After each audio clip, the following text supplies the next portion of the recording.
Amen, amen, amen, amen, amen. Alléluia. Amen. Shalom, bien-aimés, prenez place dans la présence de notre Seigneur.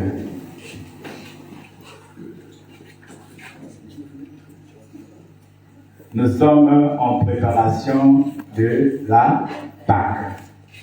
Qu'est-ce que c'est merveilleux d'entendre ce mot Pâque. Amen. Amen. Je vais prier. Cher Saint-Esprit, te voilà à l'honneur. Jésus m'a dit qu'il était avantageux pour moi qu'il s'en aille. En échange de son départ, il a permis que toi qui as quitté le ciel, tu viens. Et tu n'es pas venu n'importe où. Tu es venu siéger dans nos cœurs. Jésus m'a dit que quand tu es venu, c'est pour nous conduire dans la vérité, pour me diriger. Je prie, Seigneur, Saint-Esprit, que tu diriges ce moment et que cette parole soit apportée avec grâce et amour. Au nom puissant de Jésus-Christ de Nazareth. Amen. Amen. Amen. Amen. Alléluia. Alléluia. Nous sommes en préparation de la Pâque. La Pâque, mes bien-aimés, c'est la fête juive. Je dis bien, c'est la fête juive. La plus importante de l'année à l'époque de Jésus. On remonte aux temps anciens. En remontant dans le temps ancien, mes bien-aimés, dans l'histoire d'Israël, ce n'est que progressivement qu'elle atteignit dans la mentalité d'Israël la place privilégiée que Jésus lui a connue. Alors, l'origine de la Pâque. La Pâque, mes bien-aimés, ça remonte dans une période ancienne. C'était les nomades de l'envie des ancêtres israéliens. Donc les ancêtres israélites pratiquaient déjà la Pâque. C'était comme un rite des bergers. Je parle de l'origine de la Pâque.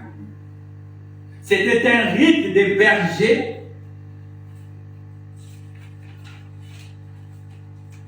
qui célébrait la Pâque. Il le célébrait comment? Quand les bergers, ils étaient des nomades, ils quittaient cet endroit pour aller dans un autre endroit. À cela, mes bien-aimés, ils amenaient les troupeaux dans un autre pâturage. Et qu'est-ce qu'ils faisaient dans leur rite? Ils prenaient des moutons ou des taureaux ou parmi les troupeaux, ils les gorgeaient, mes bien-aimés. C'était une fête familiale. Mais c'était les nomades. Qu'est-ce qu'ils faisaient avec le sang? Ils prenaient le sang d'un animal, ils le mettaient dans les coins de leur tente. Donc c'était un rite. C'est quelque chose qui existait dans les ancêtres israélites. Comme Dieu est amour, avec cette action que les gens faisaient, maintenant Dieu va le manifester aussi à une certaine époque pour délivrer les enfants d'Israël.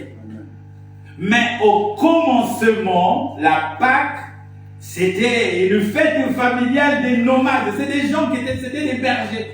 Donc dans leur coutume, quand ils quittaient ici pour amener les taureaux ou les brebis quelque part, ils se déplaçaient. En se déplaçant, ils égorgeaient un animal et puis ils le mettaient. C'était pour leur protéger devant des mauvais esprits. Vous voyez, mes bien-aimés, ces choses ont existé déjà. Comme chez nous aussi en Afrique, ces derniers temps, les gens nous disent que nos ancêtres priaient aussi Dieu. Donc eux aussi, ils avaient ce rythme, ce système, ces rites-là, ils les utilisaient à cette époque-là.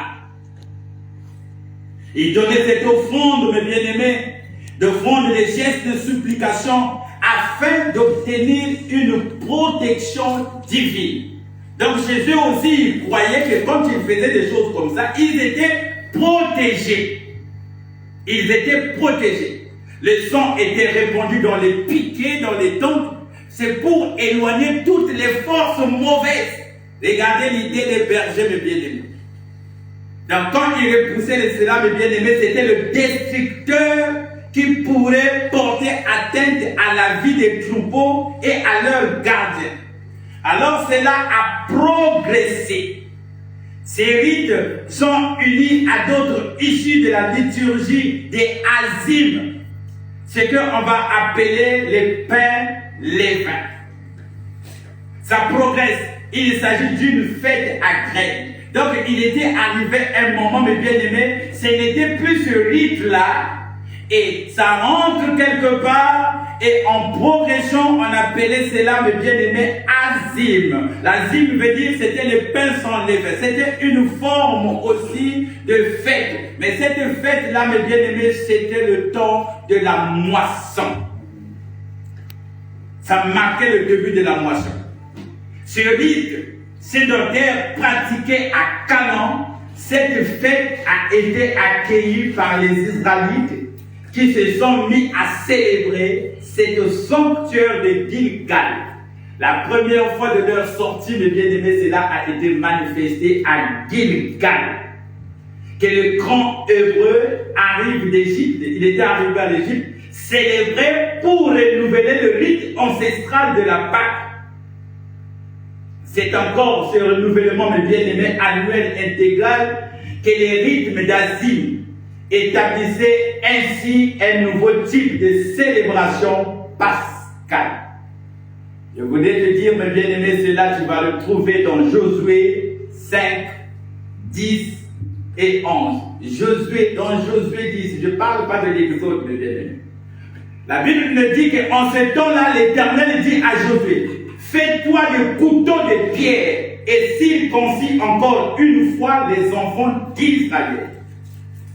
Il les circoncis sous la colline d'Aralak.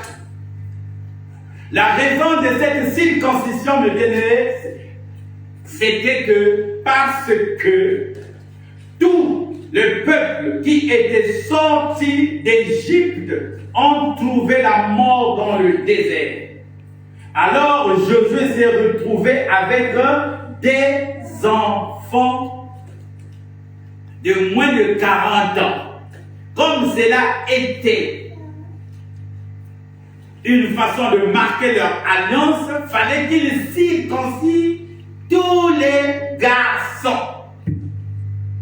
Et c'est pour cela que Josué va tailler les pierres pour circoncire tous ses enfants. L'Éternel dit, j'ai roulé de dessus vous le propre d'Égypte.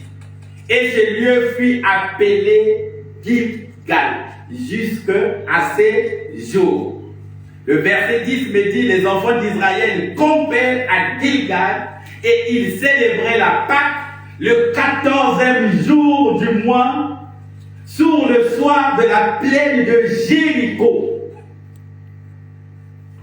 Et ces jours-là, mes bien-aimés, quand ils ont commencé à manger quelque chose de nouveau, le lendemain de la Pâque, la Bible me dit que la manne cessa de tomber. Parce que c'était une année nouvelle. La Pâque est historisée, associée à l'histoire du salut. Je suis en train de dire des choses précieuses pour que je t'amène à ce que le Seigneur a mis dans mon cœur pour te parler. C'est quoi la Pâque pour nous? Cela, mes bien-aimés, a reçu les significations de l'événement décisif de cette histoire, la sortie d'Égypte. Tout le monde parle toujours des Exodes, mais j'étais amené plus loin, mes bien-aimés, pour comprendre d'où provient la Pâque. Alors, la simultanéité de la célébration de ces rites et de la libération de l'Égypte n'avait été qu'une coïncidence. Dans les rites, on l'appelait maintenant, ça change, le destructeur devient l'ange exterminateur. Là, il va passer dessus. Les temples des Hébreux marqués par le sang de l'agneau, les azimes signifient la précipitation des Hébreux au moment de leur départ. Sous le roi Josias, l'école d'hétéronomistes fait de ces rites familiers qui étaient la Pâque négligée, d'ailleurs depuis longtemps une fête nationale qui concerne l'ensemble du peuple. C'est dans 2 Rois, mes bien-aimés, 23, 21, 23. Le verset 22 qui a retenu ma attention, mes bien-aimés, c'est aucune Pâque pareille à celle-ci n'avait été célébrée depuis tout le temps des Juifs. Cela a coïncidé avec l'anniversaire de la sortie d'Égypte. Je retrouve cela, mes bien-aimés, dans Deutéronome 16, 1 à 8. Le verset 1 nous disait: observez le mois des épis et célébrez la Pâque en l'honneur de l'Éternel ton Dieu, car dans le mois des épis que l'Éternel ton Dieu t'a fait sortir d'Égypte, c'est pas le jour, mais c'est la nuit. Il y a aussi les scribes sacerdotaux. Ils ajoutent enfin dans le livre de Lévitique 23, 5 à 8, des prescriptions qui accentuaient le caractère sacré de la célébration. La Pâque devient une fête semblable aux autres. Pâque, sa définition, mes bien-aimés, ça vient du dérivé du verbe hébreu qui signifie passer outre. Elle devient la première solennité annuelle à l'occasion de laquelle tous les Israélites devraient se présenter au temple. La Pâque s'appelait aussi fête des pains sans lait. Elle fut intitulée en Égypte pour commémorer l'événement fondamental de la délivrance des Israélites. Retiens bien les bien-aimés, car je serai bref et j'amènerai le peuple de Dieu sur un terrain favorable par lequel nous allons déclarer des paroles vis-à-vis de la Pâque. Dans Exode 12, c'est la nuit où le Seigneur fit mourir tous les premiers-nés des Égyptiens. Mais il a épargné les demeures israélites marquées par le sang de l'agneau. Ce que tu aimes toujours prier, j'asperge le sang de Jésus, afin dans les lecteurs, c'était dans Exode 12. Les habitants devaient être debout, le bâton à la main, dans l'attitude des gens prêts à partir. Ils s'attendaient à la délivrance promise par Dieu. La fête commençait le 14 du mois d'Abib, qu'on appelle Nissan. Au soir, un agneau ou un chevreuil était égorgé entre les 2 soirs au coucher du soleil, entre 9h et 11h. Rôti tout entier, il était mangé avec des pains sans levain et des herbes amères. L'animal ne devait pas être bouilli, son sang répondait, évoquait l'expiation. Les herbes amères symbolisaient la souffrance de la servitude en Égypte. Les pains sans levain représentaient la pureté. Et si la famille était peu nombreuse, ils allaient inviter les voisins afin qu'ils viennent avec eux ensemble pour consommer cela. Alors, maintenant, c'était juste pour faire tous les détails, d'où on tire l'origine de la Pâque. Christ aussi a fêté aussi Pâques. Un moment dans la Bible, nous apprenons que quand ils sont venus avec son père adoptif Joseph en Israël, Christ avait disparu. Il était resté, on l'a trouvé avec des docteurs de la loi, il était en train de parler avec eux, il a disparu pendant 3 jours. C'était la Pâque, mes bien-aimés. Et dans son vivant, Christ a marché sur cette terre des humains. Et Christ aussi a célébré la Pâque avec ses disciples. Maintenant, mes bien-aimés, nous sommes en préparation. Donc, je veux demander au peuple de Dieu de prendre la Bible. Là, au moins, nous allons lire. Et il arrivera un moment, mes bien-aimés, nos têtes seront toujours branchées dans la Bible parce que nous allons voir quelque chose de beau que le Seigneur va nous accorder. Je sais que le Seigneur va nous faire du bien. Amen. Amen. Alléluia. Matthieu 26.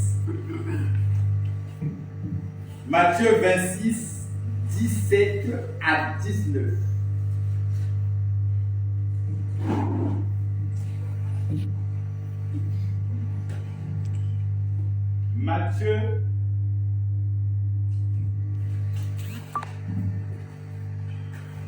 Matthieu 26, 17 à 19. Je lis la parole de Dieu. Le premier jour des pains sans levain, les disciples s'adressèrent à Jésus pour lui dire: où veux-tu que nous te préparons le repas de la Pâque? Il répondit: allez à la ville chez un tel et vous lui direz: le maître dit, mon temps est proche, je ferai chez toi la Pâque avec mes disciples. Les disciples firent ce que Jésus leur avait ordonné et ils préparèrent la Pâque. Donc Jésus était en train de préparer la Pâque. Il a demandé à ses disciples d'aller trouver un endroit où on devait préparer la Pâque. Et Jésus va demeurer avec ses disciples et cette Pâque va se passer avant que Jésus puisse être crucifié.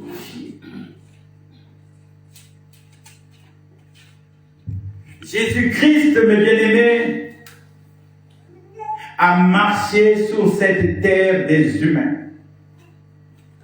La Bible nous dit qu'il est né sous la loi. Donc la loi était continuelle jusqu'à ce que Jésus était là. Donc il a célébré la Pâque comme c'était une fête nationale. Et lui aussi, il l'a instituée. Nous savons, mes bien-aimés, après le récit, Christ sera arrêté, Christ sera crucifié. Et la crucifixion de Christ nous a délivrés, nous, de l'esclavage du péché. Comme les enfants d'Israël ont été délivrés, nous aussi, la croix nous a porté quelque chose de très important en nous. Mais aujourd'hui, mes bien-aimés, parmi les éléments que Christ nous a donnés, nous a laissés, je veux toucher le domaine, mes bien-aimés, nous sommes toujours dans la Pâque, le domaine très spécial, mes bien-aimés, que je voulais partager avec vous. Ce qui fait de nous les enfants de Dieu. Christ pouvait mourir, mes bien-aimés. À la croix, il a emporté beaucoup de choses. Il a porté nos maladies par les mettre sur toutes ces choses, mes bien-aimés. Mais le plus important, mes bien-aimés, c'est ce que Christ va faire après 3 jours. Après 3 jours. Donc, si je résume, et si je peux donner un titre à mon message cet après-midi, c'est la puissance de la résurrection. La puissance de la résurrection. Mes bien-aimés, là maintenant je vais demander à chacun de nous de regarder dans la Bible, qu'il tienne la Bible, même si tu ne me regardes pas. Mais regarde avec moi comme un disciple de bien. Parce que je vais parler de quelque chose, mes bien-aimés, qui est très important dans ta marche avec le Seigneur. Comme les bien-aimés ont retenu que dans la prière, il fallait être précis. Et cet après-midi aussi, je vais t'amener, mes bien-aimés, à pouvoir comprendre la puissance de la résurrection. Qu'est-ce que la puissance de la résurrection nous donne? Qu'est-ce que la puissance de la résurrection amène dans notre vie chrétienne? Mais bien aimé, si tu passes à côté de la puissance de la résurrection, tu verras ta marche avec le Seigneur aura une lenteur, mais une lenteur incompréhensible. L'apôtre Paul nous parle dans le livre de Corinthiens 14 et 15-14. Et si Christ n'est pas ressuscité, notre prédication est donnée vaine. Même notre foi. Si Christ n'est pas ressuscité, mes bien-aimés, nous devons venir ici comme au fond d'autres. Mais en réponse de cela, multiplié par 0. S'il était resté au tombeau, notre foi était vaine. La résurrection du Christ prouve qu'il a vaincu la mort. Mais ce qui est merveilleux, mes bien-aimés, c'est ce que la résurrection nous a donné. Les bénéfices de la résurrection. Qu'est-ce que la résurrection nous a donné? Christ parle à ses disciples et Christ est en train de te parler cet après-midi. Il te dit qu'il est avantageux pour vous que je m'en aille, afin que je puisse demander au Père qu'il vous envoie le Saint-Esprit. Mais bien aimé, Jésus était sur cette terre. Il y a eu des gens qui ont bénéficié de la vie de Jésus sur terre. Mais Jésus dit que je m'en vais. Il est ressuscité. Mais je ne vous laisserai pas orphelins. Je vais demander au Père qu'il vous envoie le Saint-Esprit. Mais bien aimé, quand tu entends le Saint-Esprit, je ne sais pas qu'est-ce qu'il te fait. Qu'est-ce que ça te fait dans ton corps quand tu entends le Saint-Esprit? Jésus est parti. Le Saint-Esprit, à l'époque, il venait, il agissait. Mais là, quand il est parti, Jésus, en échange de sa résurrection, le Saint-Esprit est venu. Il n'est pas venu comme force, mais il est venu comme une personne. La Bible nous dit qu'il n'a pas voulu habiter dans des maisons faites d'hommes, des mains d'hommes. Mais il a cherché quelque chose de très spécial. Et à partir de là, quand tu comprendras cela, mes bien-aimés, ta vie spirituelle va progresser de la même manière qu'on a vu la Pâque, comment la Pâque a évolué. Le Saint-Esprit est venu, il vit où?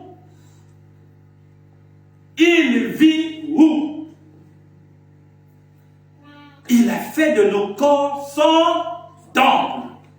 Donc lui qui était au ciel, quand Jésus est monté, il est descendu.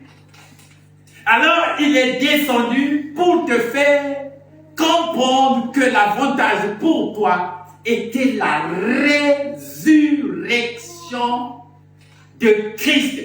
Parce que c'est l'échange, mes bien-aimés. Christ ressuscité, le Saint-Esprit en nous. Alors lorsque le Saint-Esprit vient, qu'est-ce qu'il fait? Tout cela, mes bien-aimés, tu le sais. Mais aujourd'hui, je vais t'amener dans une dimension, mes bien-aimés, afin que tu puisses comprendre. J'aimerais bien, mes bien-aimés, que tu prends ta Bible avec moi dans le livre de Galates. Nous allons voir quelqu'un qui nous parle. Cette personne-là, mes bien-aimés, c'est lui qui a révolutionné presque notre foi. Amen, amen. Mais il était, c'est-à-dire, je ne sais pas comment dire. Parce que hier, j'avais une situation, mes bien-aimés, je conversais avec des gens qui m'ont parlé. Ici, il n'y a pas de païens. Et le mot païen que nous pratiquons, mes bien-aimés, que nous disons païen, c'est pas ce que vous dites, les païens. Les païens, c'est des gens qui croyaient en plusieurs dieux. Or, notre définition à nous, les païens, c'est les gens qui ne prient pas, qui ne croient pas. Mais lorsque nous voyons bien, ce sont les gens qui sont dans le monde. Mais Jésus dit, il parle à ses disciples quand ils ont dit, enseigne-nous à prier. Qu'est-ce qu'il leur dit? Il dit, quand vous priez, ne faites pas comme les païens qui multiplient des paroles. Mais ces païens-là, c'était des gens qui priaient. Je sais que vous étiez enseigné déjà dans la prière précise. Mais quand vous priez, ne faites pas comme les païens. Donc les païens aussi prient. Mais ce n'est pas les païens qui ne prient pas là. Mais la Bible, mes bien-aimés, c'est pour cela qu'il faut qu'on s'assoie de temps en temps, qu'on apprend des choses, mes bien-aimés. Amen. Amen. Alors, mes bien-aimés, je veux toucher un apôtre des païens. Au fur et à mesure, quand je vais évoluer avec cet apôtre, tu vas comprendre, le mot païen, c'est pas les païens, parce que non, ça c'est la tradition directe au Lingala. Bon, pas quelqu'un qui ne connaît pas. Bon, là je disais Galates 1, verset 15. Non, Galates 1, oui, verset 15 à 23. Je lis la parole de Dieu. Mais lorsqu'il plut à celui qui m'avait mis à part dès le sein de ma mère et qui m'a appelé par sa grâce. Qui parle, c'est l'apôtre des païens. Amen. Lorsqu'il a plu, que ça a plu à Dieu, il a mis celui qu'il avait mis à part depuis le sein de sa maman. Le verset 7, de révéler à moi son fils, afin que je l'annonce parmi les païens. Aussitôt, je me consultais, ni la chair, ni le sang. Ni la chair, ni le sang. Et je ne montais point à Jérusalem vers ceux qui furent apôtres avant moi. Les Jacques, les Pierre, tout ce monde-là que nous connaissons parmi les 12. Mais je partis pour l'Arabie, puis je revins encore à Damas. 3 ans. Donc, sur le chemin de Damas, ce frère, quand il a rencontré le Seigneur, après que Ananias puisse lui baptiser, puisse faire beaucoup de choses, mes bien-aimés, ce frère a disparu pendant 3 ans. Et c'est pendant ces 3 ans, mes bien-aimés, qu'il va avoir la révélation de tout ce que nous sommes en train de faire. S'il y aura Pâques, c'est lui seul Il va le dire tout à l'heure. C'est lui seul qui a eu la révélation de la Sainte Seine. Il n'a jamais été la croix. Il n'a jamais vu Christ à la croix. Mais il nous parle de la croix plus que même ceux qui ont marché avec Christ. Il nous révèle l'enlèvement. Mais bien aimé, c'est lui, le frère, qui a vu toutes ces choses. Il va nous faire connaissance cet après-midi. Donc, il n'est plus revenu à Jérusalem pour faire la connaissance de Céphas, Pierre, et je demeurai 15 jours chez lui. Mais je vis aucun autre homme, aucun autre des apôtres, si ce n'est Jacques, le frère du Seigneur. Donc Jacques, c'est le frère de Jésus. Dans ce que je vous écris, voici devant Dieu, je ne mens point. Il ne ment point. Comme moi aussi, je ne vais pas mentir cet après-midi. Amen. Amen. J'allais ensuite dans les contrées de la Syrie et de la Cilicie. Or, j'étais inconnu de visage aux églises des Judées qui sont en Christ. Elles avaient seulement entendu dire, celui qui autrefois nous persécutait annonce maintenant quoi? La foi. On devait nous dire qu'il annonce l'évangile, mais il annonce la foi. Pourquoi on ne nous a pas dit qu'il annonçait la parole de Dieu? Mais il annonce la foi. Souligne cela, mes bien-aimés, dans ta Bible. Qu'il s'efforçait alors de détruire, lui qui a voulu détruire la foi, mais maintenant il annonce la foi. Et elle glorifiait Dieu à mon sujet. Alléluia. Le voilà, mes bien-aimés, c'est lui qui a eu la révélation. J'ai dit mon thème de bien-aimé, mon sous-thème, c'est la puissance de la résurrection. Donc ce monsieur, ce frère, qui était un brigand, devient vraiment celui que Dieu a mis à part.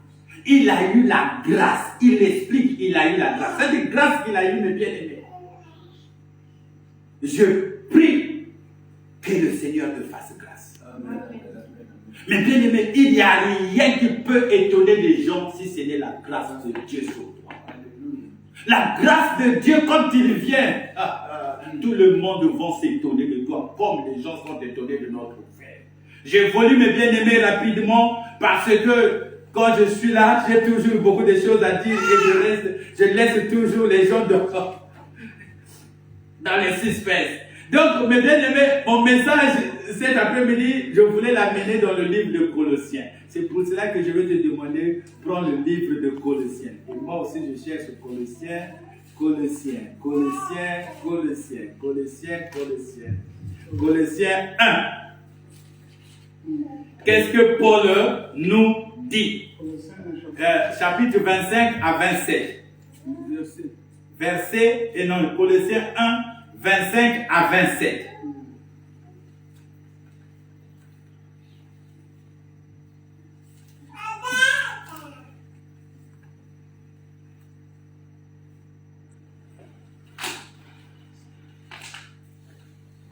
C'est d'elle que j'ai été fait ministre. Non, je commence par le verset 24. Je me réjouis maintenant dans mes souffrances pour vous. Et ce qui manque aux souffrances de Christ, je l'achève en ma chair pour son corps qui est l'Église. C'est d'elle que j'ai été fait ministre selon la charge que Dieu m'a donnée auprès de vous, afin que j'annonce pleinement la parole de Dieu. Le mystère caché de tout temps, dans tous les âges, mais révélé maintenant aux saints. Bon, maintenant je vais expliquer ce que je viens de lire. Le mystère caché de tout temps et dans tous les âges, mais révélé maintenant aux saints. Que le Saint-Esprit me donne l'éclaircissement. Je peux passer à côté, mais je crois que je vais dire l'essentiel, le mystère caché. Ce mystère caché, mes bien-aimés, Abraham ne l'a jamais connu. Moïse ne l'a jamais connu. Ézéchiel, Ésaïe, parce que la Bible nous dit que le mystère caché de tout temps est dans tous les âges. Mais Dieu a révélé cela à qui? À l'apôtre Paul. Lui seul, il va le dire, mes bien-aimés, lui seul a eu cette grâce de pouvoir ouvrir ou révéler ce mystère. Mais bien-aimés, ce mystère, lorsque tu vas le comprendre, il y aura beaucoup de choses qui vont changer. Parce que ce mystère a été caché. Et lui, il vient nous le révéler. C'est quoi ce mystère caché? Donc Abraham et Moïse et tout ce monde n'ont pas vu. Mais ce mystère a été révélé qu'à lui. Ce mystère n'a été révélé qu'à lui, mes bien-aimés. Et c'est ce mystère qu'il nous partage. Donc, mes bien-aimés, nous allons pas à pas, où nous allons trouver ce mystère, mes bien-aimés, c'est dans les Écritures. Donc, nous allons prendre le livre d'Éphésiens. Nous sommes en train de chercher ce mystère, mes bien-aimés. Ce mystère, la révélation de ce mystère, mes bien-aimés, c'est dans Éphésiens. Je vais revenir, mes bien-aimés,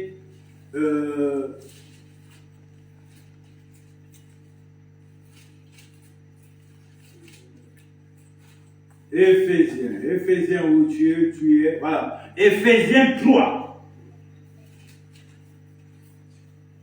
Nous sommes en train de chercher le mystère caché de tout temps et dans tous les âges, mais révélé maintenant à ces saints. Ces saints, c'est nous autres là, mes bien-aimés. Le verset 3. C'est par révélation que j'ai eu connaissance du mystère sur lequel je viens d'écrire un peu de mots. C'est par révélation. En le lisant, vous pouvez vous représenter l'intelligence que j'ai du mystère du Christ. Il n'a pas été manifeste au Fils des hommes dans autre génération, comme il a été révélé maintenant par l'Esprit aux saints, apôtres et aux prophètes de Christ. Ce mystère, c'est que les païens sont co-héritiers, forment un même corps et participent à la même promesse en Jésus-Christ par l'évangile, dont j'ai été fait ministre selon le don de la grâce de Dieu qui m'a été accordé par l'efficacité de la puissance, de sa puissance. À moi, qui suis le moindre de tous les saints, cette grâce a été accordée d'annoncer aux païens la richesse incompréhensible de Christ. Mais bien aimés, dans Christ, il y a une richesse incompréhensible. Dans Christ. Alors l'apôtre va nous parler de ce mystère qui a été révélé qu'à lui. Mais bien aimé, le frère là que je suis en train de voir, qui est en train de nous parler de ce mystère, il a écrit des choses. Même l'apôtre Pierre nous dit que le gars là, que vous voyez là, l'apôtre Paul, il a de ces choses qu'il dit que beaucoup de gens ne comprennent pas. Ils sont en train de tordre même ses pensées. Ce que l'apôtre Paul est en train de dire, quand il se mettait debout et il parlait, je te dis, mais vraiment, si tu n'as pas un cœur, tu peux dire que, mais attends, nous qui avons marché avec Jésus, nous n'avons jamais dit ces choses, mais voilà ce qu'il vient de dire. Il dit qu'il y a eu un mystère qui était caché, que personne n'a pu voir. Mais ce mystère a été révélé qu'à lui. Il explique que c'est par révélation que j'ai eu connaissance de ce mystère, sur lequel je viens d'écrire un peu de mots. Le mystère, c'est que les païens sont co-héritiers. Donc, est-ce que nous sommes là? Demain, après-demain, on peut inviter aussi les frères qui vont venir nouvellement. Après, tu vas regarder, oh, mais ce frère-là, qu'est-ce qu'il veut montrer? Mais ce frère-là, mais le frère, quand il a la révélation et pourtant il vient seulement aujourd'hui, il peut détonner dans sa marche parce qu'il a compris, il a saisi la parole. Nous avons vu des gens qui ont saisi la parole, mais bien les témoigner. Beaucoup de gens se disent, comment on saisit la parole? Comment on saisit la parole? Quand on dit que tu saisis la parole, mais comment on saisit la parole? Nous avons entendu le témoignage, des gens qui ont saisi. Et pourtant le pasteur pouvait rester 2 heures, 1 heure, mais ils ont saisi quelque chose, mes bien-aimés. Et cette chose, quand ils ont saisi cela, ils l'ont mis en pratique. Et la parole de Dieu est manifeste parce que tu l'as mis en pratique. Amen. Amen. À lui qui est le moindre des ministres, on lui a révélé le mystère caché de tout âge. À travers Paul, mes bien-aimés, il n'y a que lui, mes bien-aimés. À travers lui, nous avons ce mystère révélé, mes bien-aimés. C'est par la grâce. Nous repartons, mes bien-aimés, pour voir ce mystère, toujours, mes bien-aimés, dans Colossiens. Paul nous dit que ce mystère, même les pierres, même les Jacques, ils n'ont jamais reçu ce mystère. Tout ce monde-là, mes bien-aimés. Mais ce mystère a été donné ni à Moïse ni à autre, mes bien-aimés. Mais c'est par la grâce de Dieu.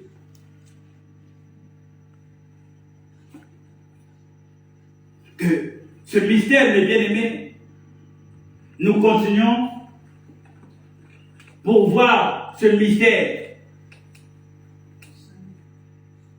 Nous sommes toujours dans le livre de Galates. Nous repartons dans le livre, dans le livre de Colossiens, mes bien-aimés.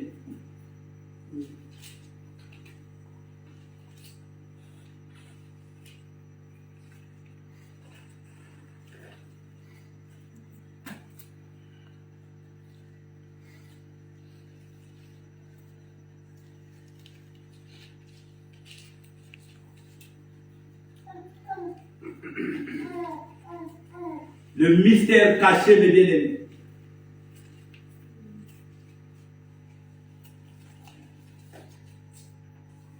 Il le révèle, mes bien-aimés, ce mystère, c'est que Dieu a voulu faire connaître la glorieuse richesse de ce mystère. Donc, il y a le mystère de la glorieuse richesse en Christ. Et nous allons voir, mes bien-aimés, quelle est la glorieuse richesse de ce mystère. Colossiens. Attends. Colossiens 1, 27. Non, 27, c'était.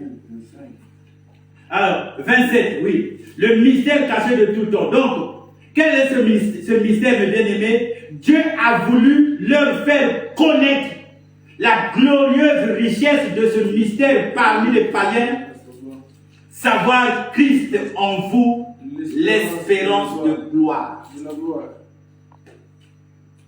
L'espérance de la gloire. Voilà le mystère, mes bien-aimés, qui a été caché.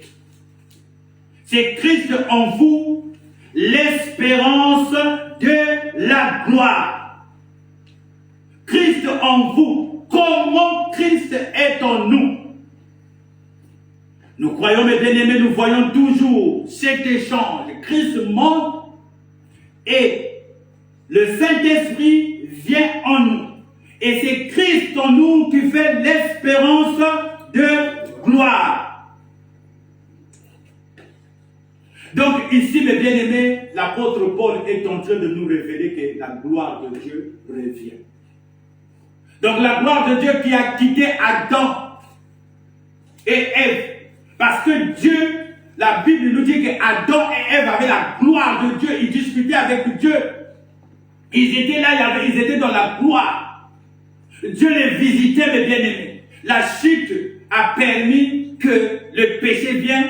Et la Bible nous dit que tous, nous sommes privés de la gloire de Dieu. Tous ont péché et se sont privés de la gloire de Dieu. le péché adamique a permis que la gloire de Dieu nous quitte. Mais l'apôtre Paul nous dit maintenant que cette gloire est là, il commence à venir. Et cette gloire, c'est l'espérance de Christ qui est venue habiter en nous, mes bien-aimés. Dieu a donné le dos, il n'est plus revenu. Mais là, nous regardons, mes bien-aimés, il commence à venir. Il commence à venir. Mais comment Dieu est en train de venir vers nous pour que sa gloire demeure en nous? Parce que lorsque la gloire de Dieu est en nous, mes bien-aimés, nous avons la communion parfaite avec Dieu. Nous pouvons communier avec Dieu. Nous pouvons voir cette richesse, mes bien-aimés. Dieu commence à venir comment? Par la mort du Christ. Dieu est en train de venir. La Bible nous dit que le sang de Jésus nous a rapprochés de Dieu. Jadis, nous tous qui étions éloignés par le péché, nous avons été rapprochés par le sang de Jésus. Dieu dit quand les gens reçoivent Jésus-Christ comme Seigneur et Sauveur, c'est à partir de là que le Saint-Esprit vient en nous. Et ce mystère, mes bien-aimés, c'est notre frère qui l'a reçu, mes bien-aimés. Lorsque nous sommes nés de nouveau, donc cela veut dire que Dieu a encore des enfants. Quand nous sommes nés de nouveau, Christ est ressuscité, il devient le premier né de toute la création. Donc nous aussi, en recevant Jésus, l'Esprit vient en nous. Et quand l'Esprit vient en nous, c'est la gloire de Dieu qui vient demeurer en nous. Bien aimé, est-ce que tu es conscient de ce que je suis en train de dire? Amen. Que la gloire de Dieu vient en nous à travers le Saint-Esprit. Le Saint-Esprit vient habiter en nous. Et si Christ est en nous, c'est l'espérance de gloire. Le secret des secrets. Christ en nous, l'espérance de gloire. C'est quoi, mes bien-aimés, tous ces avantages-là, qu'est-ce que ça peut nous donner? C'est Colossiens qui va nous dire encore ça. Colossiens 1, 19. Car Dieu a voulu faire habiter toute plénitude en lui. Donc si nous comprenons, mes bien-aimés, le Christ qui habite en moi et en toi, c'est toute la plénitude de Dieu. Toute la plénitude de Dieu qui habite en nous. La plénitude de Dieu habite en toi. Toute la plénitude a été donnée à Christ. Et Christ maintenant habite en nous, mes bien-aimés. Quand on parle de la plénitude, mes bien-aimés, quand tu peux prendre une bouteille, ça remplit une bouteille de l'eau, mais ça ne veut pas dire que dans la source, il n'y a plus de fleuve. Mais ta bouteille, ta quantité à toi est remplie. Donc la plénitude de Dieu peut être remplie en toi à l'espace que tu vas donner à Dieu. C'est cet espace que tu vas donner. Cela ne veut pas dire que toute cette plénitude de Dieu vient demeurer en toi. Non, tu ne pourras pas contenir toute cette gloire. Mais une partie de la disposition de ton cœur, Christ vient. La gloire de Dieu vient demeurer en toi. C'est Christ. Là, nous sommes tentés de voir, mes bien-aimés, les bienfaits de la résurrection. Et nous allons nous identifier aussi, mes bien-aimés, à la résurrection du Christ, mes bien-aimés. Même, nous allons aussi être baptisés de la résurrection, mes bien-aimés. Amen. Vous savez, nous faisons partie, et notre doctrine, c'est les doctrines des baptêmes. Que Dieu fasse grâce, un jour nous parlerons des doctrines des baptêmes. Nous serons, là, à partir de là, mes bien-aimés, nous allons nous baptiser aussi de la résurrection.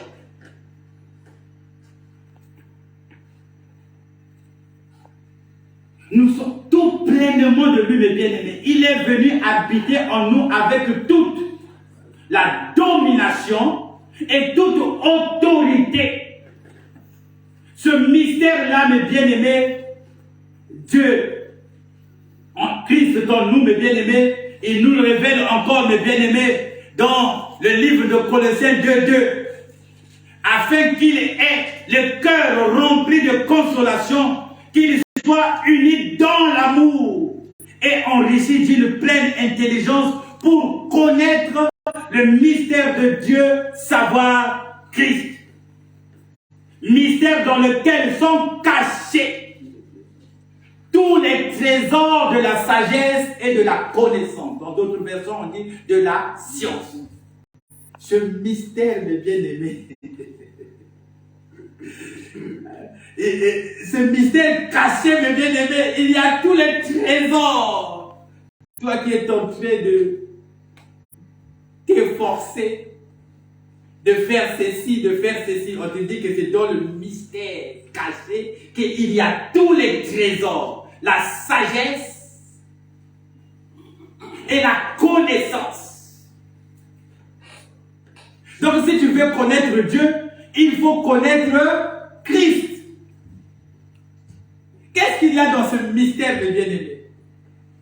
Ce mystère dans lequel tous les trésors de la sagesse et de la connaissance, c'est dans ce mystère, mes bien-aimés, qu'on a toute la connaissance.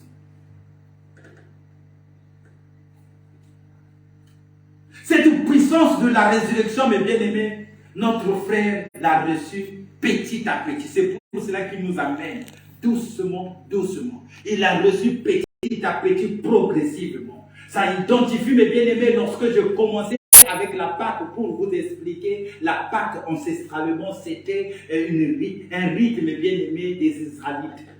C'était des choses que les sorciers, les vieux pratiquaient à l'époque. Et ce rite a permis aussi, lorsque les enfants d'Israël sont sortis. Donc l'apôtre Paul, c'est de progrès en progrès, petit à petit qu'il est en train de progresser.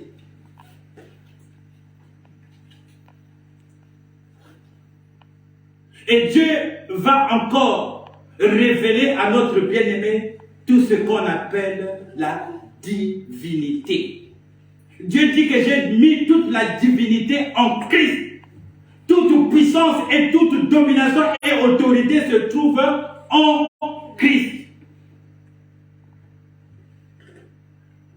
Le mystère par lequel nous sommes, bien-aimés. La gloire de Dieu est déposée en nous. La gloire de Dieu est déposée en nous. Qui est conscient, mes bien-aimés? Qui est conscient que la gloire de Dieu est déposée en nous? Sois conscient, mes bien-aimés, de ce que je suis en train de dire.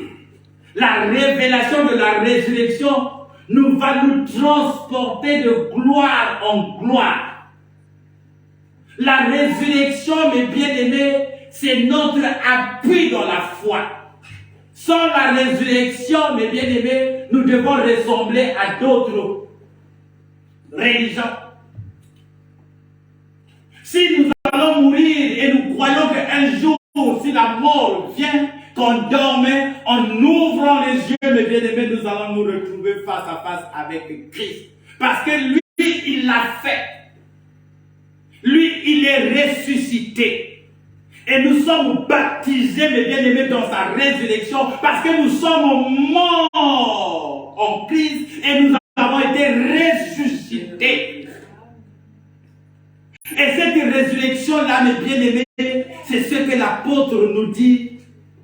C'est un mystère. C'est un mystère. Or, partout là où il y a un mystère, mes bien-aimés, lorsque tu cherches à découvrir ce mystère, devant, il y a toujours la révélation. Aujourd'hui, mes bien-aimés, si tu vas découvrir tout ce que les gens font en nocturne, tu seras l'ennemi. Et nous aussi, mes bien-aimés, cet après-midi, nous découvrons le mystère caché de tout temps, en tout âge. Ce que l'apôtre Paul dit, mes bien-aimés, ça dépasse des gens. Il y a beaucoup qui toquent toutes ces paroles. Il y en a ceux qui vont prendre ces paroles en avantage parce que ça l'arrange. L'apôtre Paul a dit, or des fois il ne comprend pas le contexte par lequel l'apôtre Paul fait sortir ce genre de choses. L'apôtre Paul qui vient même aux Corinthiens, il dit, vous avez reçu les dons spirituels. C'est lesquels qui ont reçu cela? On parle des dons spirituels chez les Corinthiens. Mais il dit que vous avez manqué de la sagesse. Que parmi vous, même il y a un frère qui va prendre la femme de son père. Mais vous avez des dons. Vous avez des dons spirituels. Est-ce que vous comprenez, mes bien-aimés, ce mystère que l'apôtre Paul est en train de nous expliquer? Il a expliqué ça dans beaucoup de personnes. L'Esprit est venu dans nous. Bien-aimé, si tu es conscient du Saint-Esprit, si tu es conscient aussi lorsque nous nous retrouvons ici que l'Esprit est là, ne sois pas comme une sœur et sa femme qui s'appelaient comme Ananias et Saphira. Ils ont participé dans des réunions comme ceci à Mébélé, où la gloire de Dieu était manifeste, où on parlait des choses d'esprit. Au point où il y avait un frère qui s'appelait Barnabas, il est allé vendre son terrain. Il a ramené des sous. Parce qu'il y avait des pauvres. La sœur Ananias, c'était des intercesseurs, des gens comme nous assis là, avec son mari. Eux aussi, ils sont allés, ils ont vendu. Ils se sont concertés dans la maison seuls, face à face. Mais ils ont oublié que l'espérance de gloire, le Saint-Esprit était en eux. Ils étaient en train de comploter. Ah, si on part là-bas, on fait ceci, on fait ceci. Si c'était ici, mes bien-aimés, avec le bon français, on devait dire que les murs ont des oreilles. Mais là-bas, ce n'est pas les murs qui ont des oreilles. C'est le Saint-Esprit. Mais bien-aimé, quand tu es là, tu as le Saint-Esprit. Si tu as dit Jésus, je t'aime, je te reçois comme Seigneur et Sauveur. Et le Saint-Esprit vient vivre en toi. Cette sœur-là et son mari sont morts le même jour parce qu'ils ont cherché à tromper le Saint-Esprit. Ces réunions, mes bien-aimés, quand nous recevons des choses cachées et qu'on vient nous le révéler et que la conscience maintenant se renouvelle, que nous sommes conscients que nous avons le Saint-Esprit, bien-aimé, je crois que tu monteras. Je crois que tu marcheras dans la sainteté. Je crois que ta vie, tu ne seras plus là qu'on vient te trouver. Ah oui, c'est lui qui a dit ça. Parce que si tu es conscient de celui qui est en toi, celui que Jésus a fait ceci et lui il est descendu, ta marche sera normale. Et celui qui est en nous, mes bien-aimés, c'est lui qui va nous permettre, si jamais que Christ revient aujourd'hui, du moment où je suis en train de parler, mes bien-aimés, c'est celui qui est en nous qui va permettre afin que tu puisses être enlevé. Donc j'aimerais bien, mes bien-aimés, que tu sois conscient que tu as le Saint-Esprit. Et quand le Saint-Esprit est en toi, ta vie doit être normale. La gloire de Dieu est venue habiter en toi. Cette gloire, mes bien-aimés, vit en toi. Christ nous a réconciliés avec le Père par sa mort. Mais le plus important, mes bien-aimés, la mort du Christ, oui, nous avons des bénéfices par rapport à sa mort, mais c'est sa résurrection, mes bien-aimés. Sa résurrection. Prends cela avec toute ta conscience que la résurrection du Christ a fait des choses dans ma vie à partir d'aujourd'hui. Que cette grâce, mes bien-aimés, que tu as reçue de Dieu, que le Saint-Esprit vienne vivre en toi, sois conscient. Avec cette grâce, mes bien-aimés, tu ne pourras pas juger quelqu'un. Celui qui révèle ces choses, mes bien-aimés, c'était l'ennemi numéro 1 de Christ. Donc méfie-toi de celui que tu laisses à la maison. Quand toi tu te lèves, tu dis, ah moi je vais prier, ah il fait froid, aujourd'hui je ne vais pas partir. Méfie-toi de lui, mes bien-aimés. Parce qu'un jour, c'est lui qui viendra. Et quand il viendra, tu seras très surpris, mes bien-aimés, de sa marche avec le Seigneur, s'il est conscient que le Saint-Esprit est en lui. Dieu peut prendre qui qu'il veut, mes bien-aimés. Dieu fait grâce à qui il veut. C'est-à-dire, ce qui est merveilleux, il n'a pas de conseiller. Ah, il était. Il n'a pas de conseil, il n'écoute personne. C'est lui-même. Il est souverain. Et quand il prend les décisions, si aujourd'hui il dit il va faire grâce à un tel, quel que soit mes bien-aimés, nous serons là très étonnés. Mais cette grâce, mes bien-aimés, quand il vient, il faut que tu sois conscient. Il faut que tu sois conscient. Parce que la plénitude de Dieu qui est en toi, mes bien-aimés, c'est selon la capacité de ton cœur. Et dans ton cœur, mes bien-aimés, il n'y a rien de plus précieux que ce qu'on appelle l'amour. L'amour. L'amour. Mes bien-aimés, cet amour-là, que toi tu arrives à pardonner,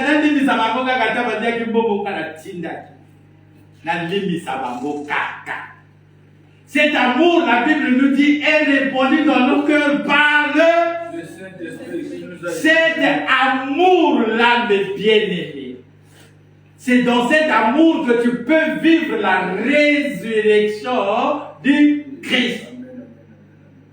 Chez les Corinthiens, on nous dit que vous pouvez avoir des dons, vous pouvez avoir ceci. Mais s'il te manque l'amour. Toi qui es venu ici, tu es ennemi avec 4 personnes. Non, on a le misakaye. Tata, moi, si on a le misakaye, t'es. Tata, Kweto, surtout belle mère Nanga.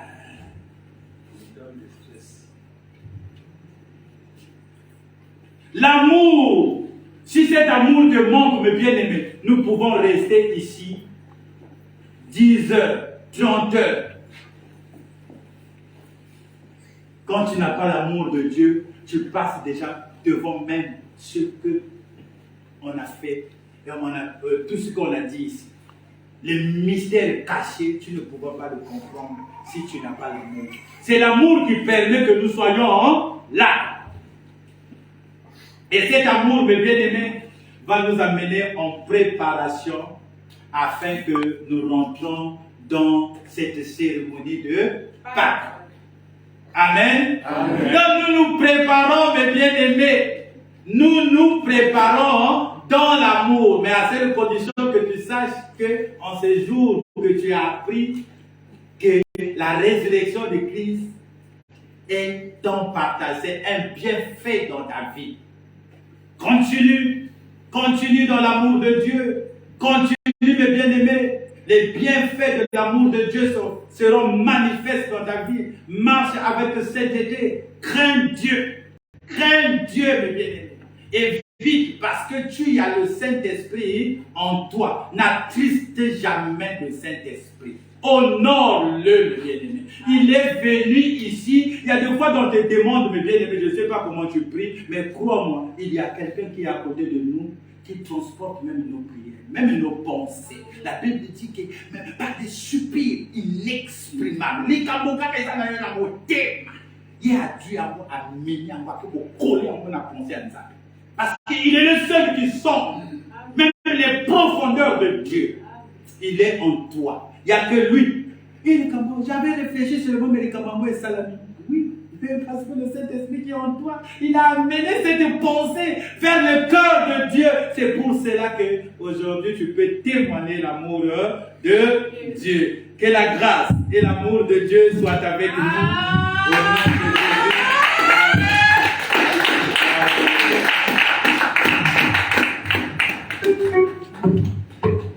Merci, Pasteur Malonga, que Dieu vous bénisse infiniment. Amen.